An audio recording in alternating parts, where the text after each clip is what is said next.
right, so we will get started. Thanks everyone for joining us today. My name is Jiyae Hwang. I am a senior associate at Scott Legal PC, and today we are going to spend some time talking about the visa options for individuals with extraordinary ability in their fields. So just a few things before we get started. Scott Legal is a full-service immigration law firm, which means we have expertise handling a wide variety of non-immigrant and immigrant visa categories suited for various circumstances. So whatever your immigration needs may be it a family-based, employment-based, or investment-based immigration matter, we can help you find a solution. We will be continuing this webinar series, and we are doing at least 2 webinars a week on different topics in immigration law. And at the end of this webinar, we will be sending out a few things for the benefit of all participants. First, we will send you a copy of the PowerPoint that will be used in this webinar. Second, we will send you a comprehensive visa guide that you can use as a resource that covers the types of visas we will be speaking about today. We will also send you a link that you can follow to sign up for additional webinars that are coming up in the future, and also a link to this webinar as it will be recorded. This webinar will also be made available on YouTube, and we do encourage you to subscribe and hit the notification button for our channel because we do regularly upload a variety of helpful immigration law related videos that can be informative to you. Finally, we will send you a link that you can follow to set up a consultation with one of our experienced team of attorneys should you wish to discuss your case in further detail. Well, today we're very lucky to have Michaela Romesser, who is a senior associate at the firm with a wealth of experience handling cases in all of the visa categories we will be speaking about today, who will be presenting about these various options available to extraordinary ability individuals and the requirements and considerations.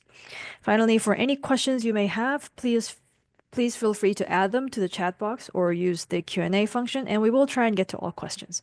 So without further delay, I will turn it over to Michaela. Thank you so much, Jiyae, for the introduction. Why don't we go over the requirements? So we'll start with the O-1A and O-1B visas. So the O-1 visas are non-immigrant visas that allow you to come to the U.S. For a particular period of time.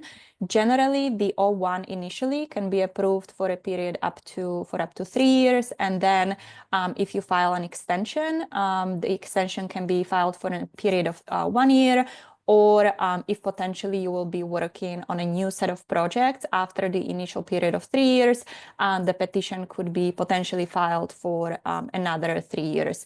And there is kind of like no limitation as to, like how many times you can get the O-1 visa renewed. So that's a great benefit of the O-1 visa. And just to quickly mention, your family members, so your spouse, and then your children who are under the age of 21 and unmarried can accompany you to the US on the O-1 visa. So the O-1 visa has 2 subcategories. So it's an O-1A visa and O-1B visa. So the O-1A visa, and the main difference is kind of like the field, you are kind of like working in, and you will be working in when you come to the US. So the O-1A visa is a non-immigrant visa for individuals who have extraordinary ability in the field of science, education, business, or athletics.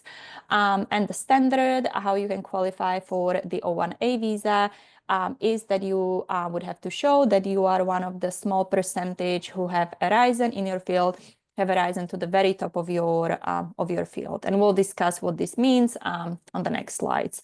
Now, the O-1B visa is a visa for individuals who have extraordinary ability in the field of arts or have achieved extraordinary achievement in motion picture or television industry. The standard is different for these 2 subcategories. So the standard, if you want to qualify under the arts category, is that you would have to show that you have achieved a distinction. So this is a high level of achievement as evidenced by a degree of skill and recognition substantially above that ordinarily encountered. And usually this is described, you would be described as a person who is prominent, leading, or well-known in your particular field. So you can see that the standard for the O-1B is lower than the standard for the O-1A, because for the O-1A, you have to show that you are, on the very top of your field. For the O-1B, the standard is distinction. And then the standard for motion picture and television industry is that, you would have to show that you have reached a level of acclaim that is substantially above that of your peers. Perfect. So now let's discuss the green cards in a little bit. So the green cards we'll be talking about today are EB-1A green card, which is an extraordinary ability green card, and then the national interest waiver green card called the NIW, and this will be discussed by Jiyae in the second half of the presentation. So what is the EB-1A green card? Well, kind of generally, green card gives you an option to kind of reside in the US permanently. So that's the main difference between a visa and a green card. If you get the EB-1A green card approved, it would generally be approved for a period of 10 years. And then you can just either renew the green card, or after 5 years, if you meet certain requirements, you can apply for a citizenship. And if you have, a spouse and again, unmarried children under the age of 21, they could join you as dependents on the green card application, and then they would get the green card as well. So the green card, if the plan is to kind of, or if your intent is to kind of reside in the US permanently, the green card would be a good option. So the EB-1A green card is for individuals who have extraordinary ability in the field of science, arts, education, business, or athletics. And the standards for the EB-1A green card is really high. So, it's much higher than the O-1B standard, and it's even higher than the O-1A standard. So you would have to show that you are one of the small percentage of people who have arisen to the very top of your field, and you have sustained a national or international acclaim, and your achievements have been recognized in your field of expertise. So really, for the EB-1A green card, the standard is very high, because the green card is, usually reserved for the people who are on the very, very top of their field. So now for all of the categories, so the O-1A, O-1B visa, and EB-1A green card, you would have to show that, you have achieved, you have these achievements, you meet the standard, but also that once you come to the US, either on the O-1 visa or on the EB-1A green card, you will continue to work in your area of extraordinary ability. And so if for the O-1, if you have an employer or agent kind of sponsoring you for the visa, this would usually be shown by an employment contract and kind of an itinerary of your, future project. For the EB-1A green card, and one huge advantage of that green card is that either your employer, so if you have an employer in the US and the employer wants to sponsor you for the green card, that's possible. Or you could also self-petition yourself. So for EB-1A, you don't even need employer in the US. You could just file the petition yourself. And how you would show that you will continue working in the area of extraordinary ability is that you would just usually, in this case, submit like a personal statement, just describing your the activities you plan to engage in the future. And then the national interest waiver green card. So again, it's a green card. So this would allow you to reside in the US permanently. Jiyae will go over the requirements in more detail, but generally you would either have to have an advanced degree. So this would mean like master's or higher, or its equivalent, so like a bachelor's and 5 years of experience, or exceptional ability in a particular field. And then you would have to show that the proposed endeavor, you plan to do has both substantial merit and national importance. Then you would have to show that you are well positioned to advance the proposed endeavor. And you would have to show that on balance, it would be beneficial to the United States to waive the requirement of a job offer that means like a labor certification process. Perfect. So now let's discuss the O-1A visa in a little bit more detail. So what is, so how can you meet the O-1A standard? So for the O-1A, you would either have to show that you have received a major internationally recognized award, such as Nobel Prize or a similar prize of similar significance. I would say that the majority of people would not have this achievement. So if you don't have this achievement, then you would have to meet at least 3 of the following criteria. And just to quickly mention, if you do, have such a prize, like an internationally recognized award, you would then just submit like evidence of the award and kind of documentation about the award. And that would basically be how you meet the standard. Now, if you don't, you would have to meet, you don't need to meet all of the criteria listed below. You just have to meet three or more. So the first one would be receipt of nationally or internationally recognized prizes or awards. So this would be like different prizes or awards that are not, to the, as well known and recognized as Nobel Prize or similar prizes. So here you would be submitting evidence, of the award or prize, for example, like a photo, and then you would be submitting evidence about kind of the organization, that gave you the award.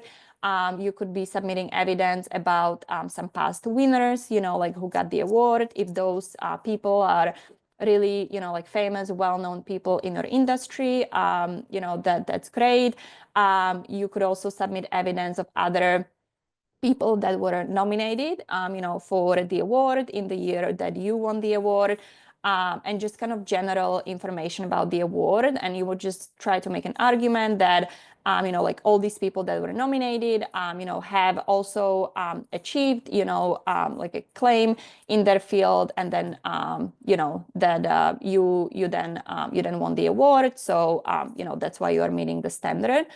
The second criterion would be membership in associations in your field that requires outstanding achievements.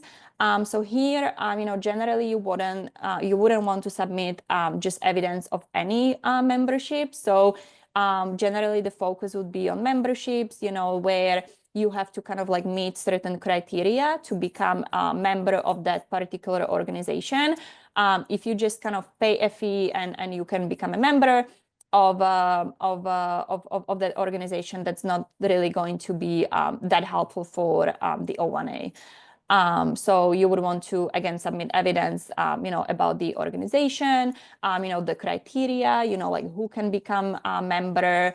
If the requirement is that they only accept people with certain achievements, all of that would be a great evidence for the O-1A.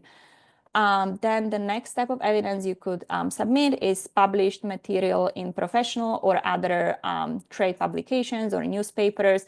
So here you would be submitting evidence, and this can be kind of media in your home country or the US. If it's in your home country and the article, so you would be submitting evidence of the articles. The article is not in English, you would have to submit kind of like a certified translation. And then you would want to submit some evidence about the media, that published the article. So obviously, like if there is an article about you or, some, some projects you did in like Wall Street Journal, New York Times, or, like a well-known media, that's going to be very helpful for your application. And you would be generally kind of submitting evidence, like what are the circulation statistics of that particular media, like how many people read this online or the printed version, and evidence like that. The next type of evidence you could submit is evidence of original scientific, scholarly, or business-related contribution of major significance in the field. So generally, like this would be patents or processes, that were original, unique, and they have kind of improved some processes in the field. The next type of evidence would be authorship of scholarly articles in professional journals or other major media. So this would be generally articles, you published, and again, it would be the evidence of the article, and then about the particular media that published the article. Then you could submit evidence that you have a high salary or remuneration that is, substantially higher than the average in the field. So here, you would be submitting things like, for example, your employment contract that kind of defines your salary. And then you would be submitting statistics, kind of like what is the average salary for that particular position in the particular kind of area where you'll be located. So like if you'll be working in New York City, you would be submitting statistics for New York City. And then if your salary is kind of substantially higher than the average, you could argue this criterion. Then you could submit evidence that you participated on a panel or individually as a judge of the work of others. So here, if you judged some competition, in your field, you would be submitting evidence of that. Again, you would be submitting evidence, like what was the competition, like what is the organization kind of organizing the competition, who were the other judges on the panel, and things like that. And also, if you have done a peer review for scholarly journals, that could fall under this criterion. And then lastly, like if you were or are employed in a critical or essential capacity for organizations and establishments that have a distinguished reputation, you would be submitting evidence of that. And generally, this would be like verification letters from your current or previous employers, basically verifying, like you worked on this position, you had these job duties, and arguing, that you worked in critical or essential capacity for those employers. So now let's talk a little bit about the O-1B visa.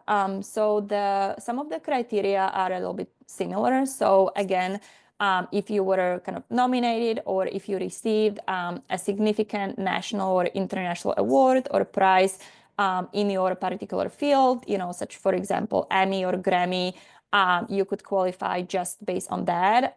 Again, you would be submitting the evidence of the award, then just kind of information about the organization or association that granted the award. Again, like who are the other people nominated and things like that. And then if you don't have this achievement, then you would be submitting, you would have to meet at least 3 of the following. So you would have to show that you have been or will be performing a lead or starring role in productions or events that have a distinguished reputation, and as evidenced by critical reviews, advertisements, or press releases. So this is, for example, like let's say that you are, for example, working as an architect, and there are, like media articles about kind of like the projects you did, like this would be evidence of that. Then the second criterion you could meet is critical reviews or other published material in professional or major trade publication or in the major media by or about you. So this would be, like if you can provide like media articles about you or kind of like the projects you did in the past. So again, like if you are working in the, as an architect, then some of your previous projects you worked on were published in media, you would be submitting evidence of the article, and again, information about the article, like circulation statistics and things like that. The next one would be evidence of performance in a lead starring or critical role for organizations or establishments with distinguished reputation. So here, it would again be kind of letters from your kind of current or previous employer or employers, confirming that you worked for them on a lead starring or critical role.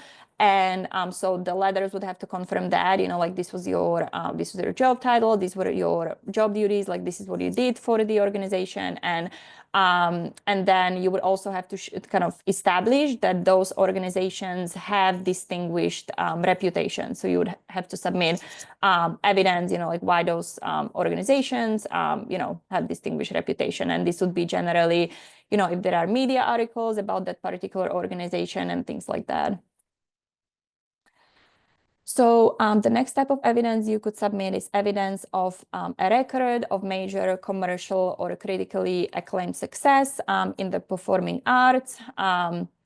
The next type of evidence would be evidence of significant recognition for achievements from organizations, government agencies, or other recognized experts in the field. So I believe Jiyae is going to discuss this one a little bit more in the presentation, but this is basically, it's called expert letters. So you would be submitting expert letters from certain expert in your industry.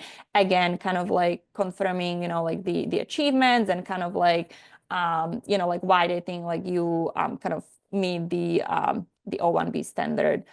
The next type of evidence would be evidence of having commanded a high salary or other significantly high remuneration for services. So this would be the same type of evidence as we discussed for the O-1A. Or you could also submit other comparable evidence. And the other comparable evidence, like that's only possible if you are qualifying for the O-1B, if you are working in the field of art, that it's not possible like if you're, like working in the motion picture television industry. So let's just look at some differences between the O-1A and O-1B quickly. So the main differences are kind of just the field, that fall under each of the categories. So the O-1A, you could only apply for the O-1A if you, are kind of like working and if you have the achievements in the field of sciences, education, business, or athletics. And then the O-1B is reserved for people, in the field of arts and motion picture or television industry. As we discussed, the standard is different for both of these. So for the O-1A, the standard is much higher. You have to show that you are one of the small percentage of people who have arisen to the very top of their field. For the O-1B, for the arts, the standard is, as we said, kind of distinction. You have to show that you have a high level of achievement as evidenced by degree of skill and recognition that is substantially above the ordinarily encountered. So you see it's lower than the O-1A standard. And then the motion picture and television industry standard is a level you would have to show that you have achieved a level of acclaim that is substantially above that of your peers. So for how long can the O-1A and O-1B visa be issued? So as we said in the beginning, initially it can be issued for a period of 3 years. And then it can be either extended for a period of 1 year, or you could file, or the employer could file like a new petition for new 3 years. And for the extension, it's kind of like a strategy decision. So like, let's say that, the initial O-1 was kind of submitted for kind of like a particular set of projects, and you are still kind of like working on those same projects, and you need to finish those projects. In that case, there would be an extension filed for a period of 1 year, and the argument would be that you are still finishing the original project.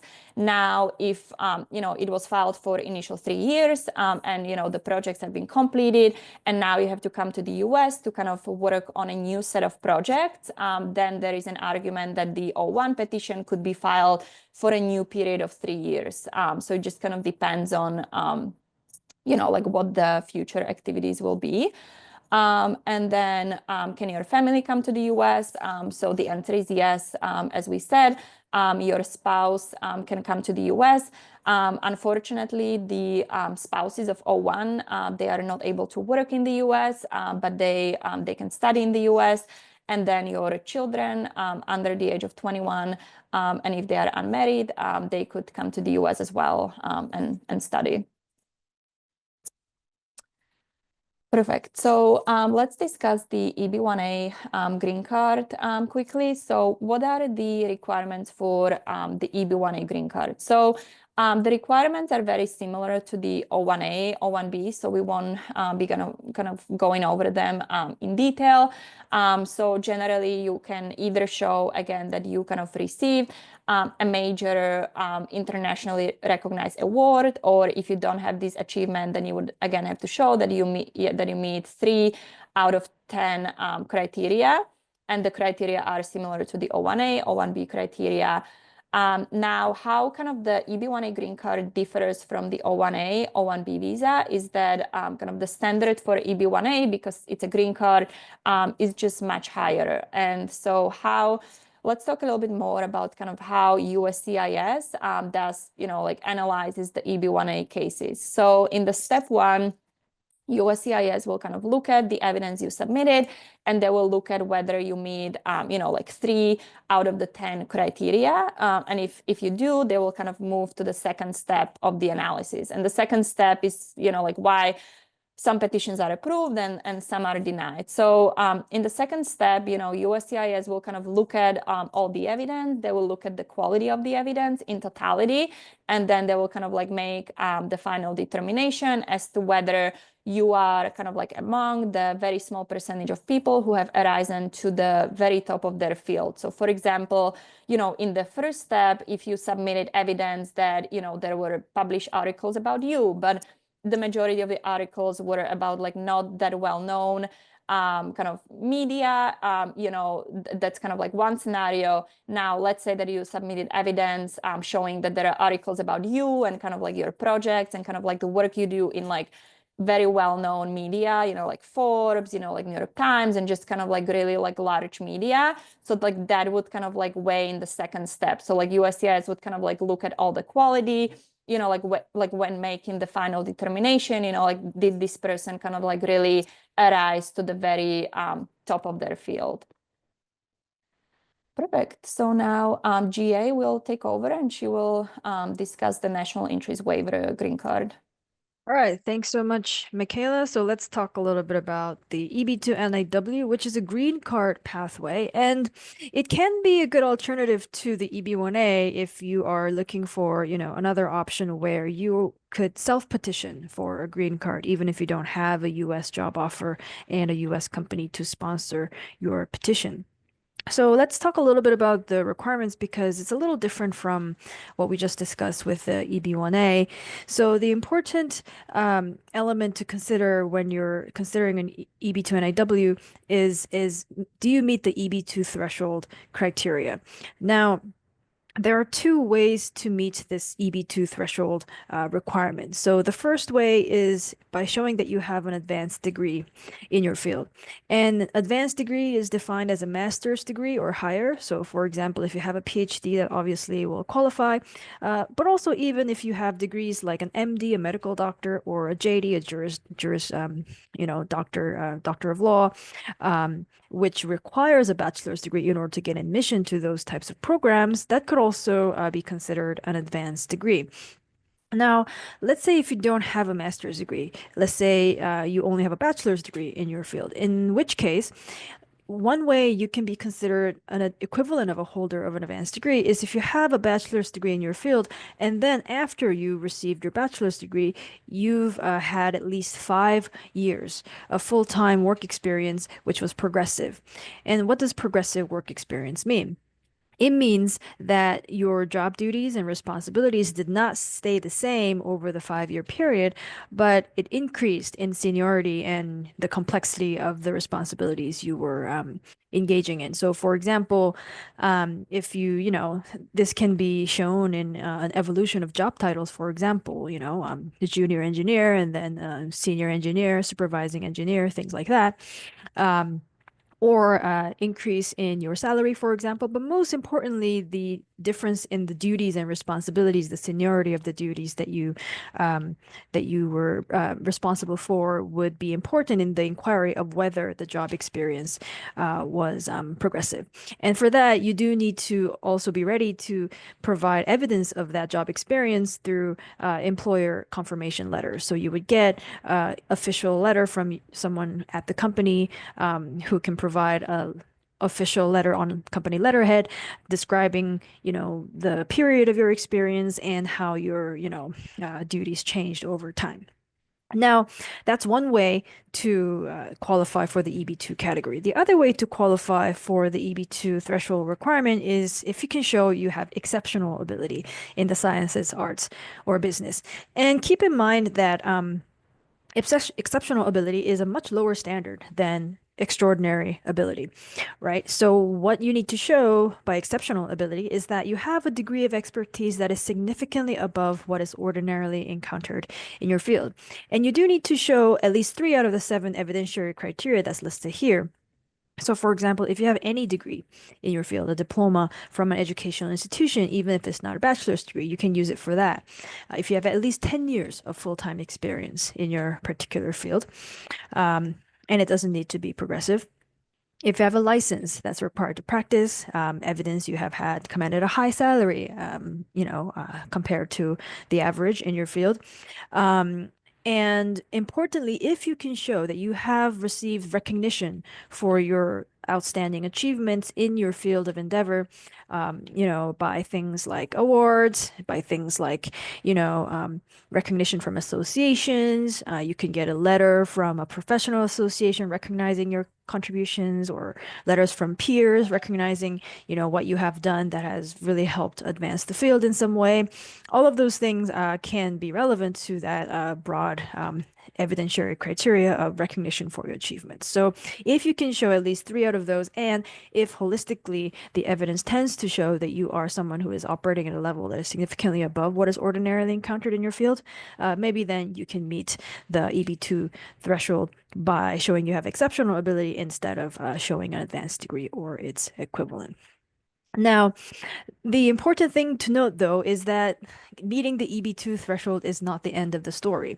The more important challenge remains, which is that showing that your petition qualifies for a national interest waiver. And why is that important? The reason why it's important is because usually when you are applying for a green card under the EB2 category, you do need to have what is called, a U.S. job offer, right? A sponsorship from a U.S. company, and that company needs to test the labor market to see if there are any other minimally qualified U.S. workers who can take your job. And only when the company can show that there is no other US worker who is available to take your job, then they can sponsor a worker. That's the usual way that someone would qualify for a green card under the labor certification process. And that's the requirement that the government imposes to protect the US labor supply. Now, if your particular case qualifies for a national interest waiver, you become exempt from that onerous and time-consuming process of needing this U.S. sponsor and having the U.S. sponsor go through that labor certification process. And the reason why is because if for those types of particular cases where the impact of your work will be so great, so as to potentially benefit the national interest, they want you to come here, even if they are other people, U.S. Qualified, minimally qualified U.S. Workers who could take your spot. They want you to advance that endeavor because they judge that that is in the national interest. So that's why it is very important to provide sufficient evidence that your case meets the 3-prong national interest waiver test. So let me go through what this three-prong test means. So the first prong is that the applicant needs to prove that their proposed endeavor has both substantial merit and national importance. And what does this mean? So substantial merit and national importance can be proven in a wide variety of fields, including business, health, education, science, technology, even the arts, even culture, right? And endeavors that tend to further human knowledge in those key areas, and some of the examples that the case law discusses are medical advances or civil engineering advancements and things like that. Endeavors that tend to impact the field in a broad way in terms of, advancing a kind of a technology or methodology for benefiting the field, that those types of innovative endeavors tend to be very good for meeting national importance. And so the question that the government will ask is, what is the future impact of this person's work in the United States, and how is that important to the United States, right? And so, what the government is looking for is something that is more than just benefiting one's immediate employer or one's immediate clients, right? So, simply providing good services or simply providing existing, methodologies or technologies, simply applying what is already there, is likely not going to be that strong of a case for an NIW, because what they're looking for is someone who's doing something that has the potential to impact the field or the public more broadly. And one example that the government talks about in its, new updates to the policy manual is that if a company is developing a new drug, for example, right? Instead of focusing on the benefits that accrue only to the company in terms of its profits, what is really going to work for the national interest waiver argument is the public health benefits that will come out from developing and commercializing this new drug that will improve existing medical treatment options. So things like that. Evidence of prospective impact really needs to be specific to the particular project that the person is trying to advance. And evidence can be helpful things like, government grants for the projects if you've, received government funding, or expert letters by government affiliated experts who can attest to really explain why what you're planning to do in the United States could have this broad impact that is a benefit to the nation. Things like that can be very helpful for meeting national importance. Now, the second part of the NIW criteria is whether the individual is well positioned to advance the proposed endeavor. And here, the focus is not on the prospective endeavor, but it is on the individual, right? So, what is the individual's education, experience, and what is their record of success in previous related projects that could position them well to really drive forward this project to completion? And the third criteria is, on balance, would it be beneficial to the United States to waive the requirements of a job offer and thus of a labor certification for that particular individual? And there are a couple of ways you can, try to argue this criteria. You can, emphasize prong one, the broad systemic benefits to the field as a whole that you can bring that cannot really be done by, another U.S. worker with minimum credentials. You can also discuss some of your unique knowledges and unique methodologies that you can bring that other U.S. workers simply do not have. So, your qualifications that is unique. So that's related to prong two.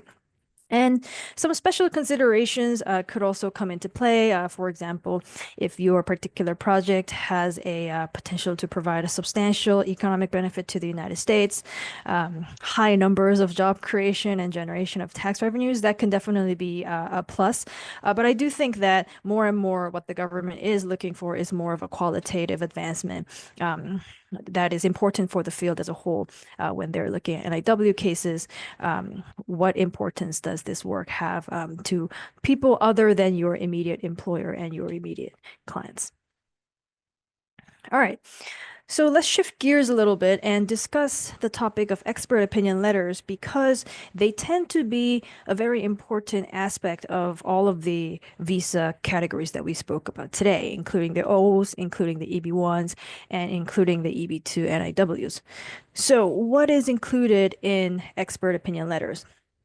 So for those types of petitions, it is good to obtain letters from experts, from leaders in the industry, basically, and some key individuals who have been involved in some of your greatest achievements, in some of your, best projects that was impactful before in the field.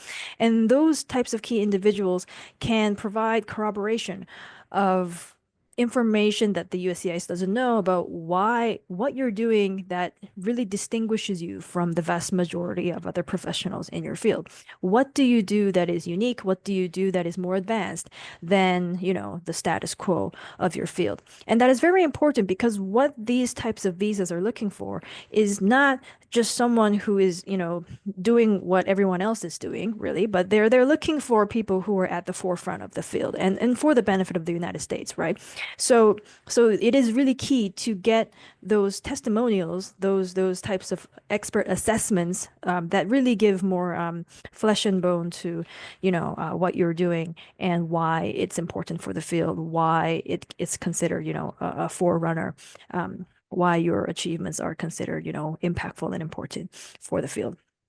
So who is writing the letter? So it is important to get the letters from someone that when you see their curriculum vitae, we do typically include the full resume, the curriculum vitae, along with the letter when we submit those letters. So when USCIS sees those letters, if they see that it is coming from someone who already has that leading reputation in the industry, they put more credibility on it, right? So it is very important to be careful about who is providing those letters. Usually, people who have personal knowledge of some of the achievements that you're trying to discuss. So let's say, you worked in a leading capacity in a very innovative startup, and that startup provided a lot of innovation to the industry and had a lot of recognition. Like let's say that. Then in order to provide USCIS with information of what you did that was so important for the startup, you may want to get a letter from someone who is deeply involved in the startup, like the CEO of the startup, for example, who has personal knowledge of what you have done to provide more corroboration for that critical role that you have played. So things like that. It really depends on the case strategy and what you're trying to prove for what particular criteria. But it is very important to choose the right person to provide that testimonial. The other thing to ask is, how does the individual know you? So for that, we think about commonly two types of letters. So the one type of letter is what I call an inner circle letter, where you get a testimonial from someone who's directly worked with you in the past for maybe for one of these major projects that you have done, where you need to have a letter from someone with personal knowledge to provide more narrative on why it was important and what was your critical role in it, right? The other type of letter is an independent expert letter. And it is very important to have kind of a good mix of those inner circle and independent letters, because in some circumstances, USCIS thinks independent letters are more objective. So independent letters are letters from people who you have not directly worked in the past. And those can be people who kind of in your extended professional network, or someone who, who's encountered your research at a conference, or someone who's cited your work, for example, who can really talk about the impact of your work to the field, but nevertheless have this objective nature because they haven't, they don't have a direct personal or professional connection with you. It's more like one step removed. So those types of independent letters are very important to include, at least a couple of them, for O-1, EB-1, or EB-2 NIW letters. So the content of these letters, let's talk a little bit about what those expert opinion letters should have in terms of content. Discussion of your work, recognitions, accomplishments, achievements, and really the key here is specificity and providing concrete detail that gives more color and really contextualizes the whole application for the examiner. And it is very easy to fall to the trap of using flowery and flowery language and hyperbolic language. Oh, this was so extraordinary. But if the letter only contains those generalized assessments, right? Just saying extraordinary doesn't make it so, right? That will be less effective than a letter that really goes into enough depth about what are the details that make your work special. What is the particular technology that you developed, and how does it fill the gap of existing technology? Having that comparison in there and really providing a very vivid and concrete picture of what you have done and what you will be doing. That the government can really intuitively understand that it is important. So that usually becomes a challenge, right? When you're trying to, develop these contents for these letters, really delving into that specificity to paint that picture in a vivid way for the examiner. That I think is a key challenge. All right. So now then let's shift gears to other types of strategic considerations. So how do you choose which category to apply for? So the first question to ask is, do you want to stay in the United States temporarily or permanently? As Michaela mentioned before, the O-1A and O-1B are both temporary visas, non-immigrant visas, which is well suited if you want to, have the freedom to stay outside the United States as long as you want. You want to come to the United States to do some work related to your field, but you don't intend to, live permanently in the United States or become, a citizen or something like that in the future. Now, by contrast, EB-1A and NIW are both green card categories and really well suited for people who eventually want to settle in the United States. So being a permanent resident of the United States gives you a lot of rights, also gives you a lot of responsibilities related to things like how long can you stay outside the United States, paying taxes and things like that. So it really depends on your personal priorities and your goals on, where you want to spend your professional life. But the EB-1 and NIW are great if you're looking for a green card option. And for example, especially for people who don't have a job offer, who don't have a US sponsor to petition them, both the EB-1A and EB-2 NIW are self-petition. Well, self-petitioning is available for those categories. So it definitely is an option you can explore. Which kind of segues into the next point. Do you have an employer or agent in the United States, or do you want to self-petition? Both the O-1A and O-1B require a U.S. petitioner. So it can be a U.S. employer, but also it can be a U.S. agent. So a U.S. citizen who is an agent. It doesn't need to be a professional agent. It can even be, an acquaintance that you have who agrees to serve as an agent for you and your employer. So there is actually quite a bit of flexibility on how you can arrange the O-1 employment arrangement. And one thing that may be attractive to entrepreneurs is that a U.S. employer or a U.S. petitioner can be your company. So if you set up your own LLC, for example, right, you can, and that is considered a separate legal entity from you. So actually, if you found a U.S. company, that company can become your O-1A petitioner for the purposes of the visa. So definitely, there is quite a bit of a flexibility on how you can arrange the U.S. petitioner for an O-1 context. Definitely set a consultation if you want to explore this in further detail. But surprisingly, could have a variety of options there. Now, the EB-1A and NIW, and as I mentioned many times before, are both categories that allow an applicant to self-petition if you meet all the criteria. So that can be a huge advantage to some people. Family considerations, as Michaela mentioned in previous slides, for the O-1A, O-1B, your spouse and children under 21 can come to the United States with you as O3 dependents, and they can go to school while they're here, but they cannot work. Work authorization is unfortunately not available for O3 dependents. By contrast, both the EB-1A and NIW are green card options, and your spouse and minor children unmarried under 21 will be able to apply for green card also as dependents. Can also qualify for benefits like work authorization, travel authorization if they choose to adjust status in the United States using the I-485 option. All right, so now let's talk a little bit about what are some of the considerations to be mindful of when you're moving from a non-immigrant visa to a green card pathway. So the first thing to note, qualifications. The standards for qualifications are different.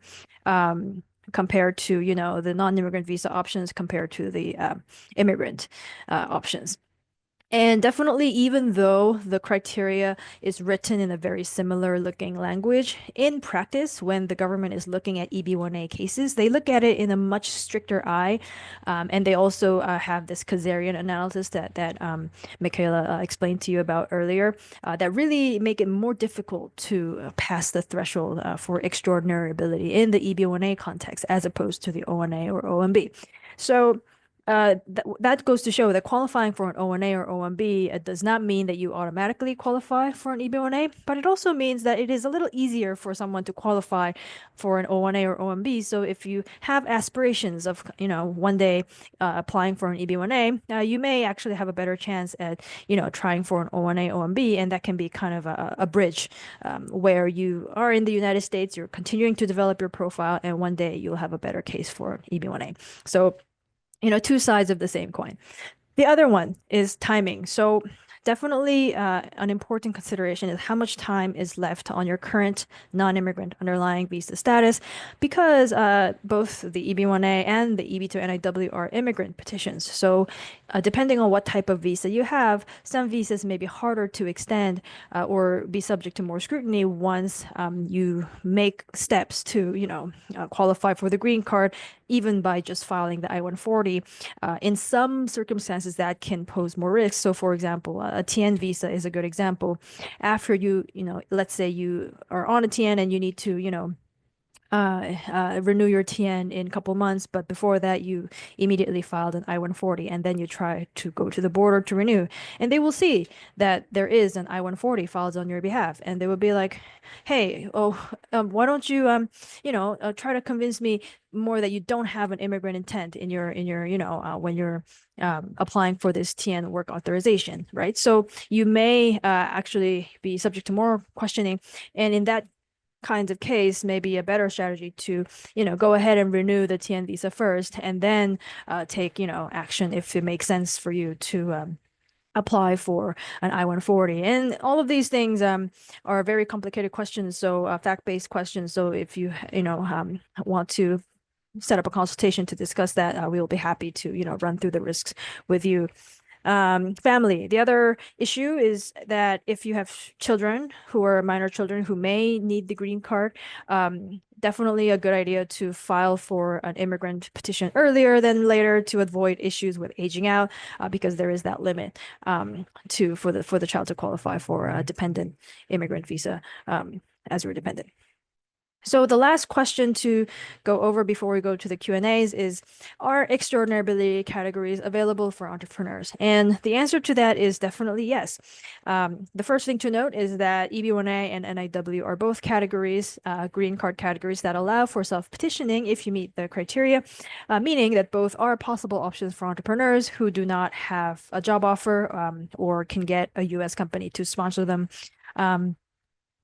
The other thing to note is that changes to the EB2 NIW adjudication standard under the matter of Denisar, which was a case that came down in 2016, did make NIW a much more approachable and friendlier category for entrepreneurs.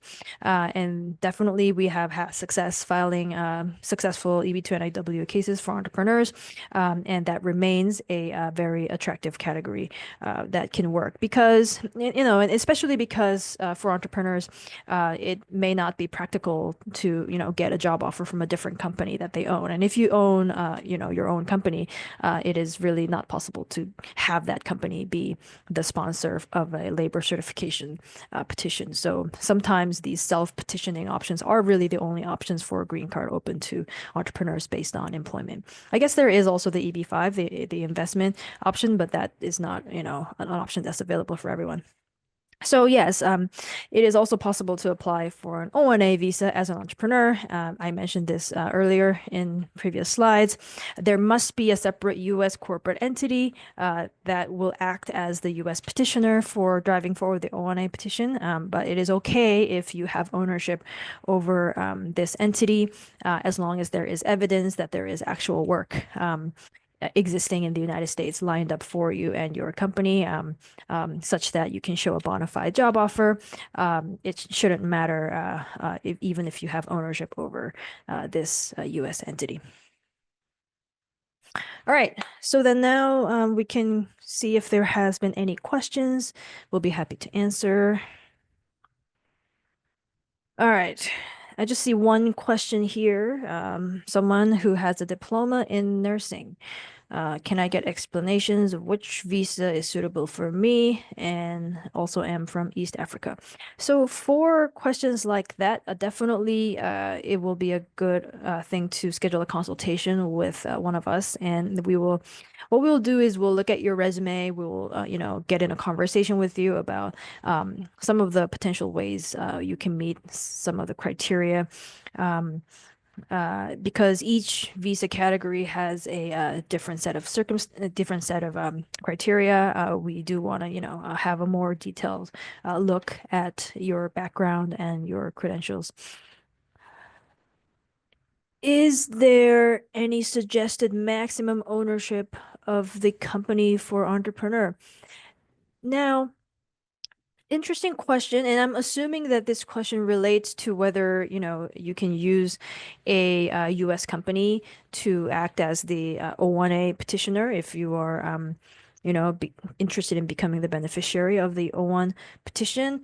There is no maximum ownership, described in law, and we actually have had success applying for O-1A with an LLC that the beneficiary own 100% for. So in our experience, it's fine to, wholly own a company and then have that company drive forward the petition. The more important thing, though, in my opinion, is can you show a bona fide job offer, right? So if it's just a paper company and there's really no other experience no other evidence that there is other U.S. entities or individuals that want to hire your company, such that you can't show any evidence of work, then that could actually be a risk factor. But assuming that there is sufficient evidence of work, and if there is, an itinerary for, your planned activities in the United States, and if that all makes sense, then really it should be fine, even if you own 100% of the entity that is sponsoring your petition, meaning filing your petition, not sponsoring for the O-1A context. So no, there is no a hard and fast maximum for that. In the O-1 context, that is. In other visas, there are other restrictions, but for O-1 context, it's okay. All right. I don't think there have been any other questions that came in, so I think we will close here. Yeah, thank you so much, Michaela, for sharing your expertise, and thanks everyone for participating, and I hope everyone has a great day. Thank you. Thank you. Bye.